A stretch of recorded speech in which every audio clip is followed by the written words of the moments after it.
Hi dears, welcome back to our family.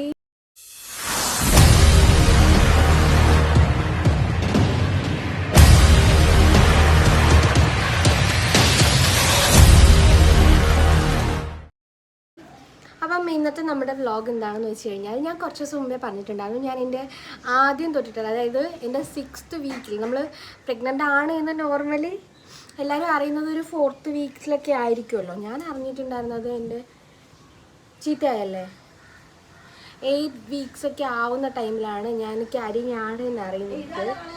So 2 മാസം ആവുന്ന ടൈമിലാണ് ഞാൻ അറിഞ്ഞിട്ടുണ്ടായിരുന്നത്. അപ്പം ആ ഒരു ടൈം തൊട്ടിട്ട് ഫസ്റ്റ് ഡോക്ടറെ കാണുമ്പോൾ തൊട്ടിട്ടുള്ള എൻ്റെ സ്കാനിങ് റിപ്പോർട്ട്സ് കാണിച്ചു തരാം എന്ന് ഞാനൊരു വീഡിയോയിൽ പറഞ്ഞിട്ടുണ്ടായിരുന്നു. അപ്പം അതിനെനിക്ക് ക്വസ്റ്റ്യൻ വന്നിട്ടുണ്ടായിരുന്നു, ചേച്ചി എന്തുകൊണ്ടിട്ട് അത് കാണിക്കാത്തത് എന്ന്. അപ്പോൾ ഞാൻ വിചാരിച്ചു അത് കാണിച്ചു തരാം. ഇനിയിപ്പോൾ ദിവസമില്ല, നാളെയല്ല മറ്റന്നാൾ എനിക്ക് അടുത്ത സ്കാനിങ് ഉണ്ട്. അപ്പോൾ അതിൻ്റെ റിപ്പോർട്ട് ഞാൻ വേറെ ദിവസം കാണിച്ചു തരാം.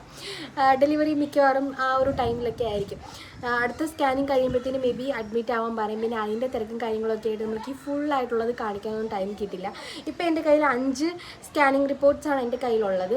അപ്പോൾ അത് ഏതൊക്കെ മാസങ്ങളിലാണ് ഞാനത് ചെയ്തിട്ടുണ്ടായിരുന്നത് എന്നുള്ളതിൻ്റെ ഒരു കുട്ടി വ്ളോഗല്ല, അത്യാവശ്യം ലെങ്ത് ഉണ്ടാവും. ഇതിനകത്ത് ഡീറ്റെയിൽഡ് ആയിട്ട് എല്ലാം ഞാൻ കാണിച്ചു തരാം. ഇതുവരെയുള്ള എല്ലാ റിപ്പോർട്ട്സൊന്നുമില്ല, ബ്ലഡ് ടെസ്റ്റ് ചെയ്തൊന്നും കാണിക്കുന്നില്ല, സ്കാനിങ് റിപ്പോർട്ട് മാത്രം കാണിച്ചു പോവാം. ആർക്കെങ്കിലുമൊക്കെ ഉപകാരപ്പെടുമെന്ന് ചോദിച്ചു കഴിഞ്ഞാൽ എനിക്കറിയില്ല. ഇതൊക്കെ കാണാനൊരു ക്യൂരിയോസിറ്റി ഉണ്ടാവില്ല. ഞാൻ ഇങ്ങനെ അത് കാര്യം ഇങ്ങനെ കാശി ബേബീൻ്റെ ടൈമിൽ ഞങ്ങൾക്ക് സ്കാനിങ് റിപ്പോർട്ട് കാണിക്കാമെന്ന് പറഞ്ഞപ്പോൾ എനിക്ക് എപ്പോഴും വന്നുകൊണ്ടിരുന്നതാണ്, ചേച്ചി സ്കാനിങ് റിപ്പോർട്ടിൻ്റെ ഡീറ്റെയിൽസ് ഇടാവോ, കാണാനുള്ള ക്യൂരിയോസിറ്റി, ഇത് ഇപ്പം കമ്പയർ ചെയ്ത് നോക്കാനൊക്കെ വേണ്ടിയിട്ടായിരിക്കും. അപ്പോൾ ഞാൻ വിചാരിച്ചു എന്തായാലും അത് ചെയ്യാം. ആർക്കെങ്കിലുമൊക്കെ എന്തെങ്കിലുമൊക്കെ യൂസ്ഫുൾ ആവുന്നതൊക്കെ ഇതിനകത്ത് ഉണ്ട് എന്നുണ്ടെങ്കിൽ നിങ്ങൾക്കും എടുക്കാമല്ലോ, അങ്ങനെ വിചാരിച്ചിട്ടാണ് ഞാൻ ഇത് എൻ്റെ കൊയിലോൺ സ്കാനിങ് സെൻ്ററിൽ ഇത് ഞാൻ 3-ാം മാസത്തിലെ സ്കാനിങ് ചെയ്തിട്ടുണ്ടായിരുന്നത്, 3ഉം 5ഉം ചെയ്തിട്ടുണ്ടായിരുന്നത് കൊയിലോൺ സ്കാനിങ് സെൻ്ററിലാണ്. അപ്പം അന്ന് തൊട്ടിട്ടുള്ള റിപ്പോർട്ട്സ് ഞാൻ ഈ ഒരു ഫയലിൻ്റെ അകത്താണ് ഇട്ട് വെച്ചിരിക്കുന്നത്. ഫയലല്ല, ഈ ഒരു ബാഗിൻ്റെ അകത്ത് എല്ലാ ഡോക്യുമെൻറ്റ്സും ഇതിനകത്താണ്. ഫയലായിട്ട് എടുത്തുകൊണ്ട് നടക്കേണ്ടത്, ഇതാകുമ്പോഴത്തേന് ക്യാരി ബാഗ് കണക്ക് കൊണ്ട് നടക്കാമല്ലോ വെച്ചിട്ടാണ് ഇതിനകത്തിട്ട് വെച്ചേക്കുന്നത്. അപ്പോൾ എല്ലാം ഇതിൻ്റെ അകത്തുണ്ട്. നമുക്ക് എല്ലാം കാണിച്ചു തരാം. നമ്മൾ ഓരോ സ്കാനിങ്ങിന് ചെല്ലുമ്പോഴും അവർ ഇതാക്കുമല്ലോ, ആദ്യത്തെ സ്കാനിങ് റിപ്പോർട്ട് കാണിച്ച് എന്ന് പറഞ്ഞിട്ടാണ് അടുത്തത് ചെയ്യുന്നത്. റിപ്പീറ്റ് ആദ്യത്തേൻ്റെത് വെച്ചിട്ട് എന്തെങ്കിലും നോക്കാനോ എടുക്കാനോ ഒക്കെ ആയിരിക്കും. എന്താണോ എന്തോ, അതെന്താണെന്ന് എനിക്കറിയത്തില്ല. എന്തായാലും ആദ്യമേ ഞാനെന്ന് പറഞ്ഞു കഴിഞ്ഞാൽ എൻ്റെ ഫസ്റ്റ് സ്കാനിങ് ചെയ്തിട്ടുണ്ടായിരുന്നത് ഉപാസന ഹോസ്പിറ്റലാണ്. കാര്യം ഞാൻ ഫസ്റ്റ് പ്രഗ്നൻ്റ് ആണ് എന്ന് അറിയുമ്പോൾ ഞാൻ ഡോക്ടറെ കാണാൻ ആദ്യത്തെ ഹോസ്പിറ്റലിൽ ഞാൻ ചൂസ് ചെയ്തിട്ടുണ്ടായിരുന്നത് ഉപാസന ഹോസ്പിറ്റലായിരുന്നു. സോ ഉപാസനയിലാണ് പോയിട്ടുണ്ടായിരുന്നത്.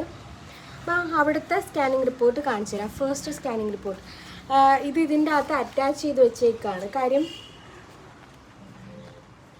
ഇത് ഫസ്റ്റ് അല്ലേ,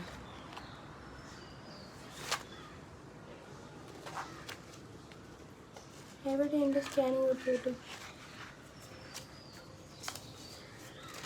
സോറി, ഇതിൻ്റെ അകത്താണ്. ഇതിൻ്റെ അകത്താണ് വെച്ചിരിക്കുന്നത്. കാര്യം വെച്ച് കഴിഞ്ഞാൽ നമ്മൾ ഫസ്റ്റ് സ്കാനിങ് ചെയ്ത റിപ്പോർട്ട് കാണിക്കാൻ വേണ്ടിയിട്ട് പറയുമ്പോൾ ഇത് കൊടുത്തിട്ടുണ്ടായിരുന്നു. ഇത് കൊടുത്തിട്ടാണ് 3ാമത്തെ സ്കാൻ ചെയ്തത്.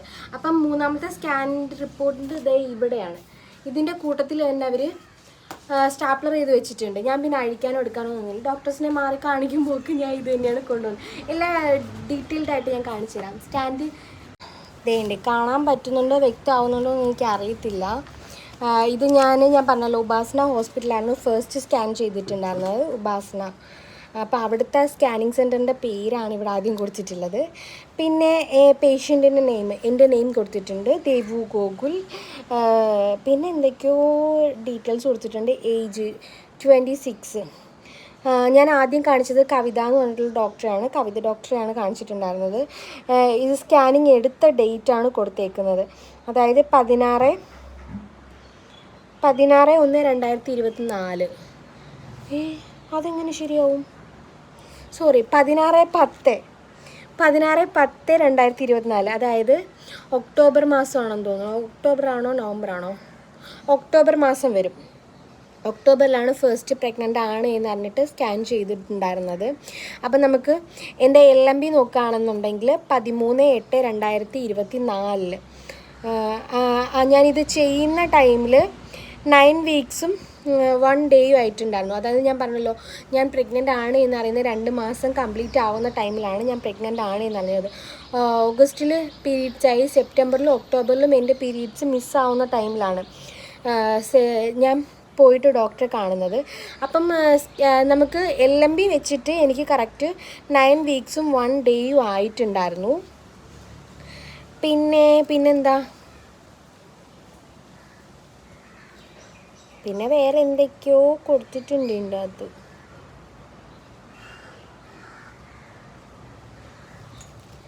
മെഷർമെൻറ്റ് കാര്യങ്ങൾ, പിന്നെ EDD അന്നത്തെ ഇതിൽ കൊടുത്തേക്കുന്നതെന്ന് വെച്ച് കഴിഞ്ഞാൽ 26/5/2025 അതായത് എനിക്ക് LMB വെച്ചിട്ട് സ്കാനിങ് റിപ്പോർട്ട് വെച്ചിട്ടുള്ള EDD ആണ് കേട്ടോ ഈ കൊടുത്തേക്കുന്നത്. കണ്ടോ, 26/5/2025 വന്നിട്ടുണ്ടായിരുന്നത്. പക്ഷേ ഈ ലാസ്റ്റത്തെ സ്കാനിങ് റിപ്പോർട്ട് നോക്കുമ്പോൾ നിങ്ങൾക്ക് മനസ്സിലാവും എന്തോരം വ്യത്യാസമാണ് വന്നിട്ടുള്ളത് എന്ന്.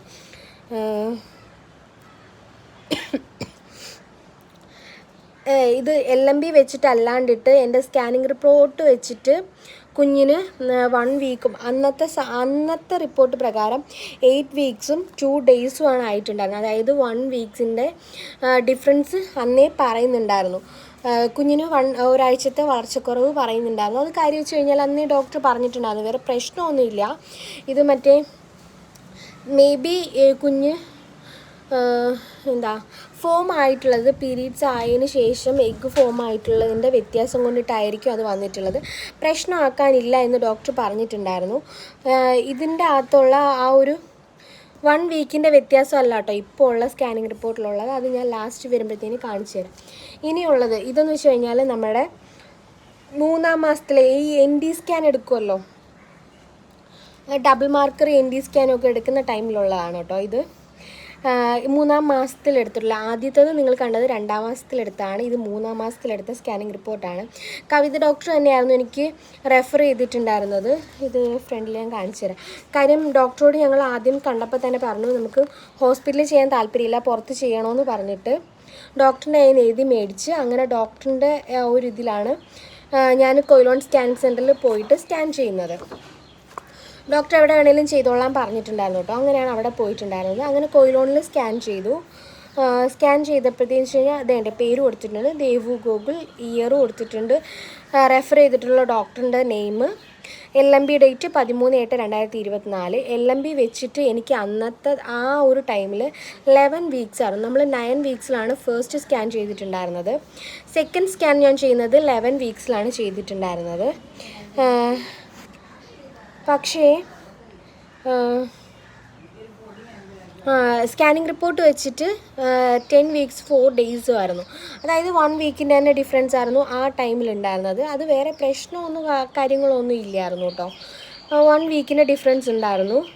ഈ സ്കാനിങ് കഴിഞ്ഞതിന് ശേഷം ഞാൻ നേരെ പോയിട്ടുണ്ടായിരുന്നത് നമ്മുടെ വേറൊരു ഡോക്ടറെ പോയി കണ്ടു. ഡോക്ടറെ കണ്ടപ്പം ഡോക്ടർ ഇത് കണക്ക് സ്കാനിങ് റിപ്പോർട്ട് വെച്ചിട്ട് കുറച്ച് വ്യത്യാസമുണ്ട്, അതുകൊണ്ടിട്ട് പ്രോട്ടീന് കാര്യങ്ങളൊക്കെ കഴിക്കാൻ പറഞ്ഞിട്ടുണ്ടായിരുന്നു. അപ്പോൾ അതൊക്കെ തന്നിട്ടുണ്ടായിരുന്നു. ഞാൻ പറഞ്ഞ കണക്ക് ഇതേണ്ട 11 വീക്സിൽ LMB വെച്ചിട്ടുള്ള 11 വീക്ക് ഉണ്ടെങ്കിലും 10 വീക്സേ കുഞ്ഞിന് ഗ്രോത്ത് ഉണ്ടായിരുന്നുള്ളൂ. പക്ഷേ അത് പ്രശ്നമൊന്നും ഇല്ലയെന്ന് പറഞ്ഞിട്ടുണ്ടായിരുന്നു കേട്ടോ. ഇപ്പോഴും ഡോക്ടർ പറയുന്നുണ്ട് അത് പ്രശ്നമൊന്നും ഇല്ലയെന്ന്. നമുക്ക് അന്ന് EDD ഡേറ്റ്, അതായത് LMB വെച്ചിട്ടുള്ള EDD ഡേറ്റ് കിട്ടിയിട്ടുണ്ടായിരുന്നത് 20/5/2025. അതായത് നമ്മുടെ ഏകദേശം ഒരു ഡെലിവറി ഡേറ്റ് വരുന്നത് 20/5/2025 അന്ന് പറഞ്ഞിട്ടുണ്ടായിരുന്നത്. മേ ബി ഇപ്പോഴും പ്രശ്നമൊന്നും ഇല്ലയെന്നുണ്ടെങ്കിൽ ആ ഒരു 20-നോടടുത്തൊക്കെ തന്നെ ആയിരിക്കും ഡെലിവറി വരുന്നത്. ഇതിൻ്റെ അകത്ത് EDD സ്കാനിങ് റിപ്പോർട്ട് പ്രകാരം വരുന്നത് 1 വീക്കിൻ്റെ ഒരു ഡിഫറൻസ് ഉള്ളത് കൊണ്ടിട്ട് 29/5/2025. അതായത് നമുക്ക് 1 വീക്കിൻ്റെ ഗ്രോത്തിൻ്റെ വ്യത്യാസം ഉണ്ടല്ലോ, അതുകൊണ്ടിട്ടാണ് ആ ഒരു ഡേറ്റ് വന്നേക്കുന്നത്. പക്ഷെ കുഴപ്പമില്ല, ഈ ഒരു ഡേറ്റിലൊക്കെ ആയിരിക്കും ഡെലിവറി വരുന്നതെന്ന് അന്നേ ഡോക്ടർ പറഞ്ഞിട്ടുണ്ടായിരുന്നു. പിന്നെ ഇതിൻ്റെ അകത്ത് ബേബീനെ കാണാൻ പറ്റുമെന്ന് ചോദിച്ചു കഴിഞ്ഞാൽ ഇതൊക്കെയല്ലേ മെയിൻ റിപ്പോർട്ട്സ് എന്ന് പറയുന്നത്.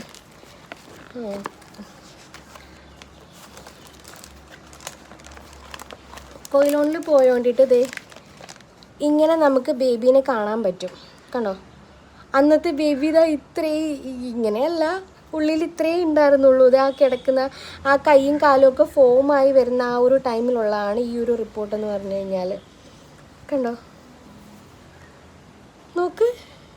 അന്നൊക്കെ കാണുമ്പോൾ ഭയങ്കര എക്സൈറ്റഡ് ആയിരുന്നു. ഇപ്പോഴും ആ എക്സൈറ്റ്മെൻ്റ് ഉണ്ട് കേട്ടോ. ആളെ കാണുന്നവരെ ആ എക്സൈറ്റ്മെൻറ്റ് അതേ കണക്ക് തന്നെ നിലനിൽക്കുമല്ലോ. ചെറുതാണ്, വളർന്നു വരുന്ന ആ ഒരു പരുവത്തിലുള്ള ആ ഒരു എന്താ പറയുന്ന 3 മാസത്തിലുള്ള കുഞ്ഞിൻ്റെ ഗ്രോത്താണ് നിങ്ങൾ ഈ കാണുന്നത്. കണ്ടോ, എന്ത് രസമാണല്ലേ. എന്താണ് ഒരു കുട്ടി ഇങ്ങനെ ജനിച്ച് അവർ ചെറുതായി, അത് പിന്നെ വലുതായി, കൈയും കാലും ഒക്കെ വന്ന് വളർന്ന് വലുതായി. ദൈവത്തെ സമ്മതിക്കണം. മനുഷ്യന്മാരെ കണ്ടുപിടുത്തൊന്നും എല്ലാം ചിലപ്പോഴൊക്കെ എനിക്ക് തോന്നിപ്പോവാറുണ്ട്. സത്യമല്ലേ അത്? ഭയങ്കര കാറ്റ്. പിന്നെ ഇത് ഇവിടെ എന്തൊക്കെയോ ഡീറ്റെയിൽസ് ഒക്കെ ഉണ്ട്. സത്യം പറഞ്ഞു കഴിഞ്ഞാൽ ഇതൊന്നും ഞാൻ നോക്കാറില്ല കേട്ടോ. എനിക്ക് അറിയത്തില്ല ഇതൊന്നും നോക്കാൻ വേണ്ടിയിട്ട്. അതുകൊണ്ടിട്ട് ഞാൻ ഒന്നും നോക്കിയിട്ടില്ല. നിങ്ങൾക്ക് ആർക്കെങ്കിലുമൊക്കെ വേണമെന്നുള്ളവരുണ്ടെങ്കിൽ നോക്കിയെടുത്തോ. ആ ഒരു ടൈമിൽ 3.6 സെൻറ്റിമീറ്റർ എന്നാണ് കൊടുത്തേക്കുന്നത്. അതൊക്കെ എന്തുവാണെന്നൊന്നും എനിക്ക് അറിയത്തില്ല കേട്ടോ. അതുകൊണ്ടിട്ട് ഞാൻ കൂടുതൽ ഡീറ്റെയിൽഡ് ആയിട്ടൊന്നും പറഞ്ഞു തരുന്നില്ല. എനിക്ക് ആകെ അറിയാം FHR അറിയാം, അതുപോലെ തന്നെ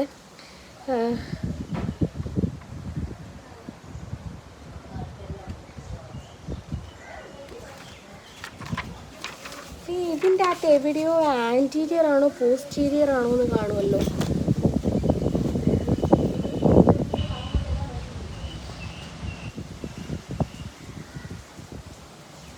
എല്ലാം ഈ ഡോക്യുമെൻറ്റ്സിനകത്തെല്ലാം കുഞ്ഞിൻ്റെ എല്ലാ കാര്യങ്ങളും നമ്മൾ ഈ 3-ാം മാസത്തിൽ നടത്തുന്ന സ്കാനിങ്ങിലാണല്ലോ കൂടുതലും കുഞ്ഞിൻ്റെ ഇൻറ്റേർണൽ ഓർഗൻസിൻ്റെ കാര്യങ്ങളൊക്കെ അറിയുന്നത്. അതെല്ലാ കാര്യങ്ങളും എല്ലാം നോർമലാണ്, എല്ലാം ഓക്കെയാണ്, പെർഫെക്റ്റാണ്, പ്രശ്നമൊന്നുമില്ല. പക്ഷെ ഇതിൻ്റെ അകത്ത് എവിടെയോ ഉണ്ടായിരുന്നു കേട്ടോ കുഞ്ഞ്. അന്നത്തെ ടൈമിൽ എനിക്ക് ക്ലാസ്സിൻ്റെ പോസ്റ്റ് ആൻറ്റീരിയർ ആയിരുന്നു.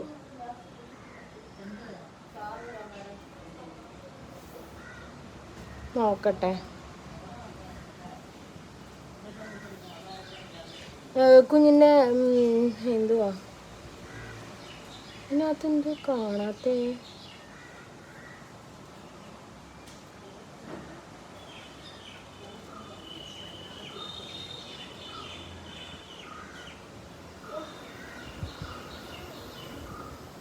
അതാണ്ടേ ക്ലാസ്സിൻ്റെ പൊസിഷൻ. ഫസ്റ്റ് സ്കാനിങ് റിപ്പോർട്ടിൽ ചിലർ പറയും ക്ലാസ്സിൻ്റെ പോസ്റ്റീരിയർ ആണെന്നുണ്ടെങ്കിൽ ബേബി ബോയ് എന്നും ആൻറ്റീരിയർ ആണെന്നുണ്ടെങ്കിൽ ബേബി ഗേൾ എന്നും പറയാറുണ്ട്. ഇതങ്ങനെയല്ല കേട്ടോ, സംഭവം മാറി മാറി വരും. അത് ഞാൻ വ്യക്തമായിട്ട് നിങ്ങൾക്ക് കാണിച്ചു തരാം. എനിക്ക് ഫസ്റ്റ് ക്ലാസ്സിൻ്റെ പൊസിഷൻ എന്ന് പറഞ്ഞു കഴിഞ്ഞാൽ ആൻറ്റീരിയർ ആയിരുന്നു. കണ്ടോ, ആൻറ്റീരിയർ ആയിരുന്നു. ഇത് 3-ാം മാസത്തിലെ സ്കാനിങ് റിപ്പോർട്ടിലുള്ള റിപ്പോർട്ടാണ് കേട്ടോ ഞാൻ കാണിച്ചിട്ടുള്ളത്. ഇനി ഞാൻ 5-ാം മാസത്തിൽ, അതായത് അനോമലി സ്കാനിങ് ചെയ്യുമല്ലോ, അത് കാണിച്ചു തരാം. അനോമലി സ്കാനിങ് ചെയ്യുന്ന ടൈമിൽ ഞാൻ ഹോസ്പിറ്റലിൽ ചേഞ്ച് ചെയ്തിട്ടുണ്ടായിരുന്നു. ഞാൻ ബീന മാമിനെ കൊല്ലം PNNM ഹോസ്പിറ്റലിലെ ബീന മാമിനാണ് കാണിച്ചത്. സോ ബീന മാമിൻ്റെ റെഫറൻസിലാണ് കൊയിലോൺ സ്കാനിങ് സെൻറ്ററിൽ പോയിട്ടുണ്ടായിരുന്നത്. അന്നത്തെ നമ്മുടെ ബേബീനെ ആദ്യം കാണിച്ചു തരാം. നമ്മുടെ ബേബി കണ്ടോ, കാശി ബേബി ഇതേപോലെ ആയിരുന്നു കേട്ടോ. കാശി ബേബീൻ്റെ റിപ്പോർട്ട് എടുത്ത് നോക്കിക്കഴിഞ്ഞാൽ സെയിം ഈ ഒരു പൊസിഷനിലായിരുന്നു കാശി കിടന്നിട്ടുണ്ടായിരുന്നത്. ഫേസ് ഇങ്ങനെ ചരിച്ചു വെച്ചു, ഫേസ് കാണാൻ പറ്റുന്നുണ്ടായിരുന്നില്ല. അപ്പം ഇങ്ങനെ തന്നെയായിരുന്നു കിടന്നിട്ടുണ്ടായിരുന്നത്. എനിക്ക് നല്ല ഓർമ്മയുണ്ട്. കാശിയുടെ സ്കാൻ ചെയ്യാൻ പോയ ടൈമിൽ ഡോക്ടർ പറയുമായിരുന്നു കുഞ്ഞ് നേരെ ഫേസ് വെക്കാനായിട്ട് താല്പര്യമില്ല, വേറെ കുഴപ്പമൊന്നും കാണുന്നില്ല എന്ന് പറഞ്ഞുകൊണ്ട് ഡോക്ടർ എല്ലാം കാണിച്ചു തന്നിട്ടുണ്ടായിരുന്നു. ഇതിൻ്റെ അകത്ത് നമ്മുടെ അനോമലി സ്കാനിൽ അത്യാവശ്യം ഡീറ്റെയിൽഡ് ആയിട്ടുള്ള സ്കാനിങ് ആണ്. ഒരു ദിവസം ഫുൾ എൻ്റെ പോയ ഒരു സ്കാനിങ് ആയിരുന്നു കേട്ടോ. അത് 2 വട്ടം എന്തോ സ്കാൻ ചെയ്തിട്ടുണ്ടായിരുന്നു. എന്നിട്ടാണ് ഈ ഒരു കറക്റ്റ് റിപ്പോർട്ട് നമ്മുടെ കയ്യിൽ കിട്ടുന്നത്. ഇതിൻ്റെ അകത്ത് അത്യാവശ്യം എല്ലാ ഡീറ്റെയിൽസും ഇതിൻ്റെ അകത്ത് ഉണ്ടാവും. ഞാനിത് ഈ ഒരു സ്കാൻ ചെയ്യുന്ന ടൈമിൽ ഇതിൻ്റെ അത് പേര് കൊടുത്തിട്ടുണ്ട്, അതുപോലെ ഇയർ കൊടുത്തിട്ടുണ്ട്, ഏജ് കൊടുത്തിട്ടുണ്ട്. നമ്മുടെ LMB ഡേറ്റ് വെച്ചിട്ട് 13/8/2024. LMB ഡേറ്റ് വെച്ചിട്ട് എനിക്ക് 19 ആഴ്ചയും 3 ദിവസമായിരുന്നു ആയിട്ടുണ്ടായിരുന്നത്. പക്ഷേ ഇതിൻ്റെ അകത്തും 18 ആഴ്ചയും ഒരു ദിവസവുമായിരുന്നു കാണിച്ചിട്ടുണ്ടായിരുന്നത്. അതായത് ഒരാഴ്ചത്തെ വ്യത്യാസമായിരുന്നു ആ ഒരു ടൈം വരെ കാണിച്ചിട്ടുണ്ടായിരുന്നത്. പിന്നെ മറ്റേ BP ഇതിനകത്ത് AC എന്ന് പറഞ്ഞിട്ടുള്ള ഈ സംഭവം ഉണ്ടല്ലോ, ഇത് മാത്രമാണ് മെയിനായിട്ട് നോക്കേണ്ടത് എന്നാണ് ഞാൻ ഇപ്പോൾ കാണിച്ച ഡോക്ടർ പറഞ്ഞിട്ടുണ്ടായിരുന്നത്. അത് എന്തുവാണ് എന്ന് എനിക്ക് അറിയത്തില്ല. ഈ ഷോർട്ട് ഫോമൊക്കെ എന്താണ് ഏതാണെന്നൊന്നും എനിക്ക് അറിയത്തില്ല. ആവശ്യമുള്ളവരെന്തൊക്കെ വേണമെന്ന് വെച്ച് കഴിഞ്ഞാൽ എടുത്തോളൂ കേട്ടോ. ഈ 1 വീക്കിൻ്റെ വ്യത്യാസം നമുക്കുണ്ടെങ്കിലും അല്ലാണ്ടിട്ട് നോക്കുമ്പം ബേബീൻ്റെ വളർച്ചയ്ക്കുള്ള എല്ലാം കറക്റ്റ് ആ ഒരു വീക്കിൻ്റെ ഇതുണ്ടായിരുന്നു. അതുകൊണ്ടിട്ട് വേറെ പ്രശ്നമൊന്നും ഇല്ല എന്നാണ് ഡോക്ടർ പറഞ്ഞിട്ടുണ്ടായിരുന്നത്. ഇതേണ്ടേ പ്ലാസൻ്റയുടെ കാര്യം ഞാൻ നേരത്തെ പറഞ്ഞല്ലോ. പ്ലാസൻ്റ ആദ്യത്തെ സ്കാനിങ്ങിൽ, അതായത് 3-ാം മാസത്തിലെ സ്കാനിങ്ങിൽ എനിക്ക് പ്ലാസൻ്റ ആൻറ്റീരിയർ ആയിരുന്നു എങ്കിൽ 5-ാം മാസം അത് പോസ്റ്റീരിയർ ആയി. കണ്ടോ, ഞാൻ മെയിനായിട്ട് ഈ നോക്കുന്നത് ഈ പ്ലാസൻ്റ പോസ്റ്റീരിയർ ആൻറ്റീരിയർ അതൊക്കെയായിരുന്നു കേട്ടോ. പിന്നെ കുഞ്ഞിൻ്റെ വെയിറ്റ് 220 ഗ്രാം എന്തോ ആയിരുന്നു ആ ടൈമിൽ ഉണ്ടായിരുന്നത്. പിന്നെ ഹാർട്ട് ബീറ്റ്സ് നോക്കുകയാണെന്നുണ്ടെങ്കിൽ 136 ആയിരുന്നു 5-ാം മാസത്തിൽ ഉണ്ടായിരുന്നത്. ബാക്കിയെല്ലാം നോർമലാണ്, വേറെ കുഴപ്പമൊന്നും ഉണ്ടായിരുന്നില്ല. പിന്നെ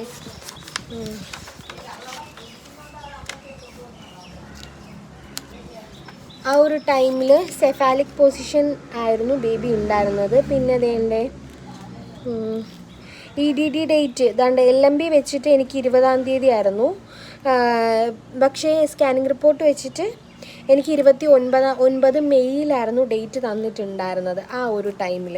ബാക്കി എല്ലാം ഏകദേശം നോർമലാണ്, വേറെ കുഴപ്പമൊന്നും ഇല്ല എന്ന് പറഞ്ഞുകൊണ്ടിട്ട് ഞാൻ കൂടുതൽ ഡീറ്റെയിൽഡ് ആയിട്ട് ഈ സ്കാനിങ് റിപ്പോർട്ട് പഠിച്ചിട്ടില്ല. എനിക്ക് അറിയത്തില്ല നോക്കാൻ വേണ്ടിയിട്ട്, അതുകൊണ്ടിട്ട് ഞാൻ പഠിച്ചിട്ടില്ല. ആ ഫ്രണ്ട് പേജിലുള്ളതാണല്ലോ മെയിനായിട്ട് നമുക്ക് ആവശ്യമുള്ളത്, അതുകൊണ്ടിട്ട് ഞാൻ അത് നോക്കി വെച്ചിട്ടുണ്ട് എന്നേ ഉള്ളൂ കേട്ടോ. പിന്നെ LMB വെച്ചിട്ട് 9 വീക്സും അതുപോലെ തന്നെ സ്കാനിങ് റിപ്പോർട്ട് വെച്ചിട്ട് 1 വീക്കിൻ്റെയും വ്യത്യാസമുണ്ട്. അത് പക്ഷേ പ്രശ്നമില്ല എന്ന് തന്നെ ഡോക്ടർ അന്നും പറഞ്ഞിട്ടുണ്ടായിരുന്നത്. ബാക്കിയെല്ലാം നോർമലായിരുന്നു.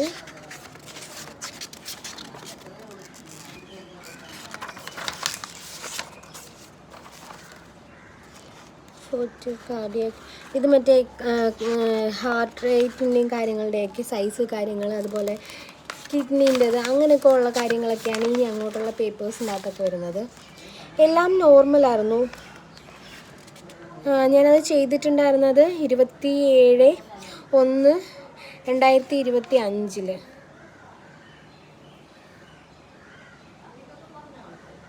പിന്നെ റിപ്പീറ്റ് സ്കാൻ ചെയ്യാൻ പറഞ്ഞിട്ടുണ്ടായിരുന്നു കേട്ടോ. പക്ഷെ ഞാൻ ഇതിൻ്റെ അകത്ത് കൊയിലോണിൽ പോയിട്ടല്ല റിപ്പീറ്റ് സ്കാൻ ചെയ്തിട്ടുണ്ടായിരുന്നത്. കാര്യം ഞാൻ നാട്ടിലില്ലായിരുന്നു ആ ടൈമിൽ.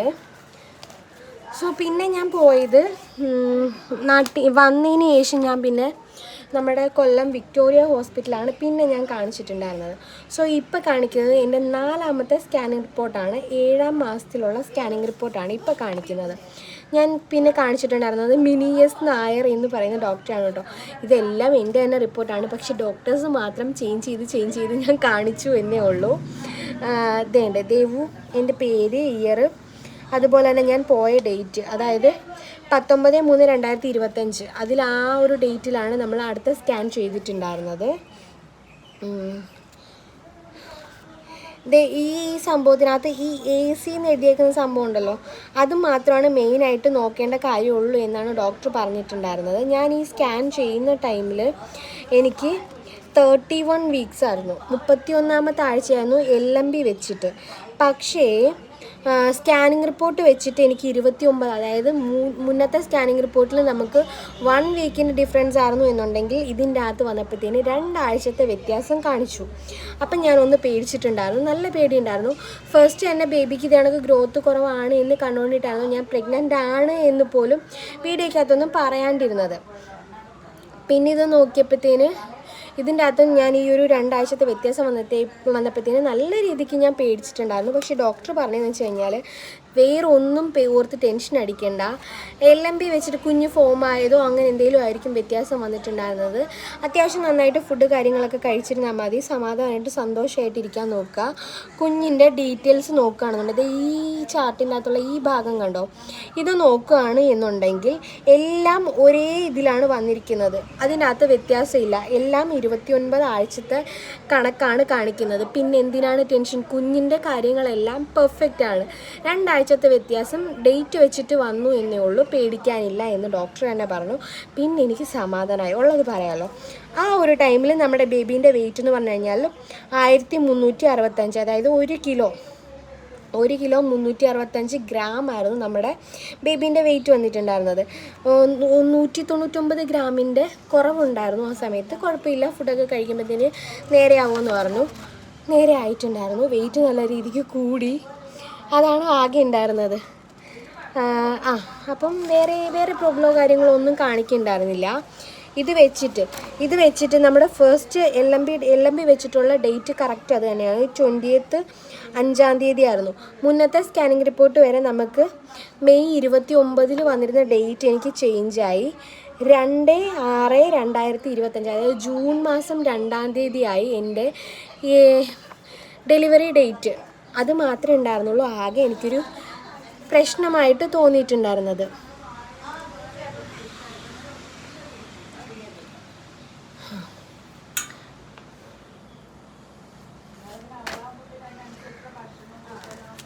പിന്നെ അടുത്തത് ഇതാണ് നമ്മുടെ ലാസ്റ്റ് ആൻഡ് ഫൈനൽ 5-ാമത്തെ സ്കാനിങ് റിപ്പോർട്ട്. ഇനി ഒരെണ്ണവും കൂടെ ഉണ്ട്. അത് മറ്റന്നാളാണ്. അത് കഴിഞ്ഞിട്ട് ഞാൻ അത് കാണിച്ചു തരാം. പിന്നെ ഞാൻ ഹോസ്പിറ്റലിൽ ചേഞ്ച് ചെയ്തു. പിന്നെ ഇപ്പം നമ്മൾ കാണിക്കുന്നത് NS ഹോസ്പിറ്റലാണ് കേട്ടോ. കൊല്ലത്ത് NS ഹോസ്പിറ്റലാണ് കാണിച്ചുകൊണ്ടിരിക്കുന്നത്. അവിടുത്തെ സാഷ ഡോക്ടറെയാണ് ഞാൻ കാണിക്കുന്നത്. അപ്പം അവിടെ നിന്ന് ഇപ്പം ഞാൻ ചെയ്തിട്ടുള്ള സ്കാനിങ്ങിൻ്റെ റിപ്പോർട്ടാണ് ഈ കാണുന്നത്. എല്ലാ സ്കാനിങ്ങും ചെയ്തിട്ടുണ്ടായിരുന്നു. കാര്യം ഞാനിപ്പം ഞാൻ പറഞ്ഞില്ല 3-4 ഹോസ്പിറ്റലിൽ ഇങ്ങനെ മാറി കാണിച്ചിട്ടുണ്ടായിരുന്നു. ബീന മാമിൻ്റെ അടുത്ത് പോയപ്പോൾ മാത്രമേ ഉള്ളൂ ബ്ലഡ് ടെസ്റ്റ് മാത്രമേ ചെയ്യിപ്പിച്ചിട്ടുണ്ടായിരുന്നു. ബാക്കിയെല്ലാം ബ്ലഡ് ടെസ്റ്റും ചെയ്യിച്ചിട്ടുണ്ടായിരുന്നില്ല. എൻ്റെ ആ ടെസ്റ്റ് വെച്ചിട്ടുള്ള മരുന്ന് കാര്യങ്ങളൊക്കെ ഞാൻ തന്നെയായിരുന്നു തന്നുകൊണ്ടിരുന്നത്. അവിടെ നിന്ന് ഞാൻ വിക്ടോറിയയിലോട്ട് മാറിയ ടൈമിൽ ബ്ലഡ് ടെസ്റ്റും സ്കാനിങ്ങും എല്ലാം ആദ്യം തൊട്ട് ചെയ്യിപ്പിച്ചു. ഇവിടെ ഞാൻ ലാസ്റ്റ് ഇപ്പം 1 വീക്സ് ആവുന്നേ ഉള്ളൂ. ഞാൻ ഇവിടെ പോയിട്ട് NS ഹോസ്പിറ്റലിൽ പോയിട്ട് ഡെലിവറി ഡേറ്റ് അടുത്തു. നാളെ ചെല്ലുമ്പോഴത്തേന് എനിക്ക് സ്കാനിങ്ങും ഉണ്ട്, അതുപോലെ PV ഉണ്ട്. അഡ്മിഷൻ ഡേറ്റ് നാളെ തരാമെന്നാണ് പറഞ്ഞിരിക്കുന്നത്. സോ ഇവിടെയും എല്ലാ സ്കാനിങ്ങും കാര്യങ്ങളും എല്ലാം ആദ്യം തൊട്ടിട്ട് തന്നെ ചെയ്യിപ്പിച്ചിട്ടുണ്ടായിരുന്നു. ഇതിൻ്റെ അകത്ത് എൻ്റെ പേര് ദേവു ഗോകുൽ, അതുപോലെ ഇയർ കൊടുത്തിട്ടുണ്ട്, ഡോക്ടറുടെ പേര്. നമ്മുടെ LMB വെച്ചിട്ട് എനിക്ക് 36 വീക്സും 6 ഡേയും ആയി. അതായത് ഇന്നത്തെ ദിവസം എനിക്ക് നോക്കുകയാണെന്നുണ്ടെങ്കിൽ കറക്റ്റ് ഏകദേശം 37-ാമത്തെ ആഴ്ച കഴിഞ്ഞു. 38 സ്റ്റാർട്ടായിട്ടുണ്ടാവണം എന്നാണ് എൻ്റെ ഒരു കണക്കൂട്ടൽ LMB വെച്ചിട്ട്. പക്ഷേ നമ്മുടെ സ്കാനിങ് റിപ്പോർട്ട് പ്രകാരം 36-ാമത്തെ ആഴ്ചയാണ്. സ്കാനിങ് റിപ്പോർട്ട് പ്രകാരം എനിക്ക് 33 ആഴ്ചയും 34 ആഴ്ചയും ഒക്കെയാണ് കിടക്കുന്നത്. ഏതാണ്ട് 2 ആഴ്ചത്തെ വ്യത്യാസം ഇപ്പോഴും കാണിക്കുന്നുണ്ട്. പക്ഷേ കുഴപ്പമൊന്നുമില്ല എന്ന് തന്നെയാണ് ഡോക്ടർ പറഞ്ഞിട്ടുള്ളത്. വീക്സിൻ്റെ ഗ്രോത്തിൻ്റെ കാര്യത്തിൽ പ്രശ്നമൊന്നുമില്ല. ഞാനിത് കാണിച്ചിട്ട് ഞാൻ ഡോക്ടറോട് ചോദിച്ചു എന്തെങ്കിലും പ്രശ്നമുണ്ടോ എന്ന് ചോദിച്ചപ്പോൾ എന്നോട് ഈ ഡോക്ടറാണ് പറഞ്ഞിട്ടുണ്ടായിരുന്നത്. ഈ AC എന്ന് പറഞ്ഞിട്ടുള്ളത് ആ ലെവൽ കണ്ടോ, ആദ്യത്തെ സ്കാനിങ് റിപ്പോർട്ട് പ്രകാരം എന്താണോ അത് തന്നെയാണ് ഇപ്പോഴും കിടക്കുന്നത്. അതുകൊണ്ടിട്ട് ടെൻഷൻ അടിക്കാനില്ല, പേടിക്കാനുള്ള ഒന്നുമില്ല എന്ന് പറഞ്ഞു. പിന്നെ വേറെ എന്തൊക്കെയോ ഇതിനകത്ത് കൊടുത്തിട്ടുണ്ട്. നമ്മുടെ കുഞ്ഞിൻ്റെ മറ്റേ പൊക്കിൾക്കൊടിയൊക്കെ നോർമലായിട്ടാണ് കിടക്കുന്നത്. വേറെ പ്രശ്നമൊന്നും ഇല്ലായിരുന്നു. പിന്നെ ഇതിൻ്റെ അകത്ത് അതേണ്ടേ ലിക്വിഡ് വോളിയം ജസ്റ്റ് ഇതെന്ന് വെച്ച് കഴിഞ്ഞാൽ നമ്മുടെ AFI അത് നമ്മുടെ മറ്റേ ഇതുണ്ടല്ലോ ഫ്ലൂയിഡിൻ്റെ ലെവല് 7.9 സെൻറ്റിമീറ്റർ ഉള്ളൂ. അതായത് 1 സെൻറ്റിമീറ്റർ എനിക്ക് കുറവാണ്. നമുക്ക് 8-ന് മുകളിലോട്ട് വരേണ്ടടുത്ത് അത് കുറവാണ്. 7-9 വലിയ കുറവൊന്നുമില്ല, പ്രശ്നമൊന്നുമില്ല. പക്ഷെ ഡോക്ടർ ഇതായിട്ട് പറഞ്ഞിട്ടുണ്ടായിരുന്നു. പേടിക്കാനൊന്നുമില്ല എന്ന് പറഞ്ഞു. എങ്കിലും മെഡിസിൻസും അതുപോലെ തന്നെ വെള്ളത്തിൽ കലക്കി കുടിക്കാനുള്ള പൊടിയും കാര്യങ്ങളും ഒക്കെ തന്നിട്ടുണ്ട്. അതേ ഉള്ളൂ നമ്മുടെ സ്കാനിങ് റിപ്പോർട്ടിനകത്ത് ഒരു ഇതായിട്ട് ഡോക്ടർ പറഞ്ഞിട്ടുള്ളത്. പിന്നെ ഈ വീക്സിൻ്റെയും ഡേറ്റിൻ്റെയും കാര്യത്തിലൊന്നും ടെൻഷൻ അടിക്കേണ്ട എന്ന് പറഞ്ഞിട്ടുണ്ടായിരുന്നു. പിന്നെ കുഞ്ഞിൻ്റെ ഹാർട്ട് കാര്യങ്ങൾ, ബേബീൻ്റെ ഹാർട്ട് ബീറ്റ്സൊക്കെ കേൾപ്പിച്ച് വന്നിട്ടുണ്ടായിരുന്നു. നമുക്ക് ഇതൊക്കെ എങ്ങനെയാണെന്ന് ഡീറ്റെയിൽഡ് ആയിട്ടൊന്നും പറഞ്ഞുതരാൻ എനിക്കറിയത്തില്ല. പിന്നെ LMB വെച്ചിട്ടുള്ള എൻ്റെ ഡേറ്റ് വന്നിട്ടുള്ളത് 20th തന്നെയായിരുന്നു. 20th 5th date. പക്ഷേ ഇപ്പോഴത്തെ EDD എന്ന് പറഞ്ഞു കഴിഞ്ഞാൽ 8/6/2025, അതായത് ജൂൺ 8 ആയിട്ടുണ്ട് നമ്മുടെ ഡേറ്റ് പറഞ്ഞിട്ടുള്ളത്. പക്ഷെ അവിടെ വരെ ഒന്നും പോകില്ല കേട്ടോ. ഈ മാസം മറ്റന്നാൾ ഇപ്പോൾ എനിക്ക് മെയ് 5 എനിക്ക് സ്കാനിങ് ഉണ്ട്. സ്കാനിങ് ചെല്ലുമ്പം അഡ്മിഷൻ ഡേറ്റ് തരാമെന്നാണ് പറഞ്ഞേക്കുന്നത്. സോ ഇത്രയാണ് എൻ്റെ സ്കാനിങ് റിപ്പോർട്ടിനകത്ത് മെയിനായിട്ടുള്ള ഡീറ്റെയിൽസ് എന്ന് പറയുന്നത്. അതേപോലെ കുഞ്ഞിൻ്റെ വെയിറ്റ് എല്ലാവരും ഇടയ്ക്കിടയ്ക്ക് ചോദിക്കാറുള്ളതാണ്. കുഞ്ഞിൻ്റെ വെയിറ്റ് നമുക്ക് 2 കിലോ 468 ഗ്രാമാണ് ഇപ്പോഴത്തെ കുഞ്ഞിൻ്റെ വെയിറ്റ് എന്ന് പറയുന്നത്. കണ്ടോ? പിന്നെ നോക്കുകയാണെങ്കിൽ ആദ്യത്തെ സ്കാനിങ് റിപ്പോർട്ട് പ്രകാരം 26 മെയ് 26 നമ്മുടെ LMB ഡേറ്റ് പറഞ്ഞിട്ടുണ്ടായിരുന്നത്. പിന്നെ ഞങ്ങൾക്ക് LMB ഡേറ്റ് വന്നിട്ടുണ്ടായിരുന്നത് ഇതുപോലെ മെയ് ലാസ്റ്റായിരുന്നു. പക്ഷേ ഇപ്പോൾ അത് നോക്കുകയാണെന്നുണ്ടെങ്കിൽ ജൂൺ 8 ആയിട്ടുണ്ട്. പക്ഷേ പ്രശ്നമൊന്നുമില്ല, വലിയ വ്യത്യാസമോ കാര്യങ്ങളൊന്നും ഇല്ലാത്തതുകൊണ്ടിട്ട് നമുക്ക് ആ ഒരു ഡേറ്റിൽ തന്നെ ആയിരിക്കും. ആ ഒരു ഡേറ്റിലല്ല, ഇപ്പം അടുത്ത സ്കാനിങ് കഴിയുമ്പോൾ അറിയാം എപ്പോഴായിരിക്കും ഡെലിവറി ഡേറ്റ് കറക്റ്റായിട്ട് എപ്പോഴായിരിക്കും എന്നുള്ളത് ഇപ്പോൾ ഉടനെ അറിയാം. ഇത്രയാണ് എൻ്റെ സ്കാനിങ് റിപ്പോർട്ടെന്ന് പറയുന്നത്. ഇതിൻ്റെ അകത്ത് നിങ്ങൾക്ക് യൂസ്ഫുൾ ആവാനുള്ള എന്തെങ്കിലും ഉണ്ടോ എന്ന് ചോദിച്ചാൽ മേ ബി ഉണ്ടാകാം, ഉണ്ടാവാതിരിക്കാം. എന്നോട് ഇടുമോ എന്ന് ചോദിച്ചുകൊണ്ടിട്ട് ഞാൻ ആഡ് ചെയ്ത് കൊടുത്താണ് കേട്ടോ. പിന്നെ റിപ്പോർട്ടെല്ലാം ഇത് കണക്കാൻ എടുത്ത് വെച്ചേക്കാം. ഇതിപ്പം മറ്റന്നാൾ എനിക്ക് ഹോസ്പിറ്റലിൽ പോകുമ്പോൾ എന്തായാലും ഇതെല്ലാം കൊണ്ടുപോകാനുള്ളതാണ്.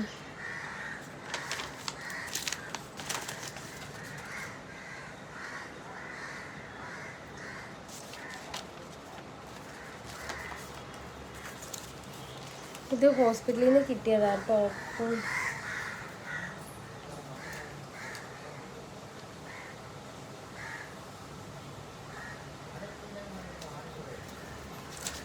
ഇതൊക്കെ എപ്പോഴെങ്കിലുമൊക്കെ ആവശ്യം വരും. എല്ലാം അതിനകത്ത് തന്നെ ഇരിക്കട്ടെ. അതുകൊണ്ട് ഞാൻ ഒന്നും കളയാതെ എല്ലാം അതിനകത്ത് തന്നെ വെച്ചിട്ടുണ്ട്.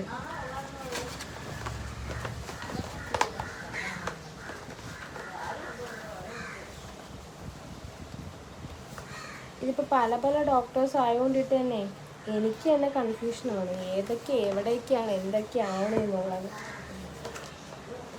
അപ്പോൾ ഇത്രയേ ഉള്ളൂ നമ്മുടെ വീഡിയോ ഇഷ്ടമായാൽ ലൈക്ക് ചെയ്യുക, ഷെയർ ചെയ്യുക, സബ്സ്ക്രൈബ് ചെയ്യുക. യൂസ്ഫുൾ ആവുമോ എന്ന് ചോദിച്ചു കഴിഞ്ഞാൽ ഇതാണ് എൻ്റെ ഹോസ്പിറ്റലിൽ അഡ്മിഷൻ ഒരു നമ്പർ, എന്ത് നമ്പറാണെന്ന് എനിക്കറിയത്തില്ല.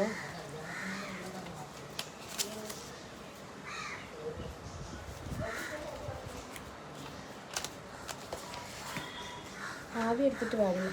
അപ്പം ശരി, ടാറ്റ.